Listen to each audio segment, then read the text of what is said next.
উজনিৰ শিৱসাগৰৰ দালাল এটা সিদিনা তিয়কত ধৰি লৈ পেলাই গৰু পিটন খাইছে, ৰাস্তাতে গৰুকে প্ৰহাৰ কৰিছে, গৰু কিবা দালালি কৰিব যোৱাৰ কাৰণে। এই বাংলাদেশী ৰক্ষণাবেক্ষণ দি এই যি জাতীয় দল সংগঠনক প্ৰশ্ন কৰিছে, ই মানে কি বাংলাদেশীৰ ইমানেই প্ৰেমী, জাতীয় দল সংগঠনক সি মানে কেৰেপ নকৰা হৈছে। এই চিতু বৰুৱা ককাইদেউ, শৃংখলজলীয়া ককাইদেউ, আমাৰ আকাশ বীৰ শইকীয়া ককাইদেউহঁতে শিৱসাগৰৰ মিয়া হাটাও উজনি বাচাও আৰম্ভ কৰি দিছে, একশ্যন আৰম্ভ। তাত দেখিবলৈ পাইছোঁ দুটামান এই বাংলাদেশীৰ ইয়াত কি বুলি ক'ম, ইহঁতৰ নিজৰ গুৰু, ইহঁতৰ চৈধ্য গোষ্ঠী, ইহঁতৰ বাংলাদেশৰ পৰা অহা নাম নাইকিয়া দুটামান ইহঁতৰ অসমৰ জাতীয় দল সংগঠনক সিহঁতে প্ৰশ্ন কৰে, সিহঁতক ক'ত অধিকাৰ পালে বুলি প্ৰশ্ন কৰা। এই এটা বলীয়া কুকুৰেতো ৰাস্তাত ভুকি ফুৰিছে। উজনিৰ যিমান দল সংগঠন আছে নামনিত সোমোৱা বন্ধ কৰিম, নিষিদ্ধ কৰিম। এইটো কি ৰুকচাৰ গেলেক্সি বুলি এটা পেজ খুলি লৈছে। আৰু এই বদনটোৱে, এই বাংলাদেশীটোৱে, ই দুদিনমানৰ পৰা ইয়াৰ তেলটো বেছি বাঢ়িছে।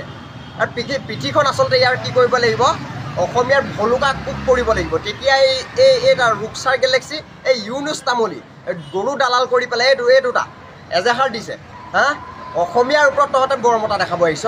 কাণৰ তলত যেতিয়া কাণ ফাটি যোগে চৰিয়াব নহয়, তেতিয়া অসমীয়া গম পাই যাবি তহঁতৰ বাংলাদেশীৰ মানে তহঁতৰ প্ৰেমটো বেছি জাগিছে।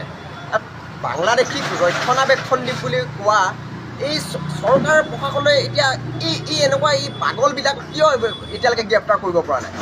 প্ৰথমে আপোনালোকে মিয়া হাটাওটো বন্ধ কৰক। এতিয়া প্ৰথম এই যোনকেইটা বদন, এই হাৰামীকেইটাক প্ৰথম লগাই লওক, শিকলিডাল লিষ্ট সেইটোতো চেপি মানে কাৰাগাৰত প্ৰথমলৈ পঠিয়াই লওক। ইহঁতক প্ৰথম এই হাৰামীকেইটাক পঠিয়াই লওক। তাৰপিছত সিহঁতক মানে ইমানেই অসহ্য হৈছে, এইবিলাকক নামাতো বুলি আহিছোঁ। যিহেতু কৰি আছে, কৰি থাকক, ধুনীয়া এটা পৰিৱেশ হৈ আছে। ইয়াৰ পৰা মিয়া হাতাব লাগে, বাংলাদেশী মিয়া হাতাব লাগে, অসম বচাব লাগে। এতিয়া আমাৰ সকলো দলৰ লগত উঠিবই লাগিছে।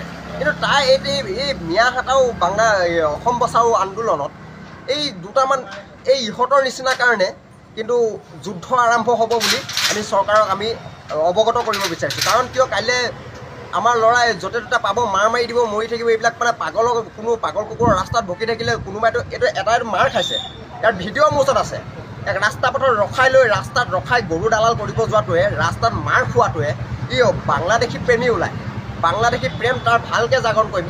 ইয়াৰ পিছত যদি এই ৰুকচাৰ গেলেক্সি, এইটো নামটো কি, এই মিয়াটোৰ ভাগৰ এইটো আৰু এইটো দুইটাকে কিন্তু একদম শেষবাৰৰ কাৰণে কৈ দিছোঁ। ইয়াৰ পাছত পেটেৰ কৰিবলৈ আহিবি, কাণৰ তলত এনেকুৱা কাণ ফাটাম নহয়, গম পাই যাবি, গম ভালকৈ পাই যাবি। মানে ইয়াৰ পিছত যদি মিয়াক কোনোবা ৰক্ষণাবেক্ষণ দিবলৈ আহে, বাংলাদেশী মিয়াক ৰক্ষণাবেক্ষণ দিয়াকেইটা কিন্তু ৰাস্তাত আঁঠু কঢ়ালৈ গৰু পিটন দিব লাগে সিহঁতক প্ৰথম।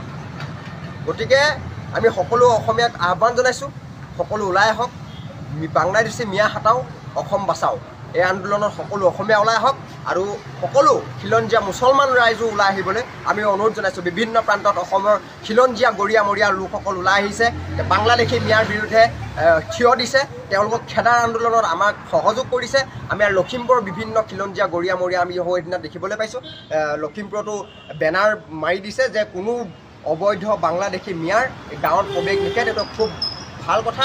তেওঁলোককো ধন্যবাদ জনাইছোঁ, গৰীয়ামৰীয়াসকলক। আৰু আমাৰ এই সংগ্ৰামক, আমাৰ এই প্ৰতিবাদক, আমাৰ যি বাংলাদেশী হাটাও অসম বচা আন্দোলনক সকলো অসমীয়া একত্ৰিত হৈ ওলাই আহিবলৈ আহ্বান জনাইছোঁ। ধন্যবাদ। জয় আই অসম।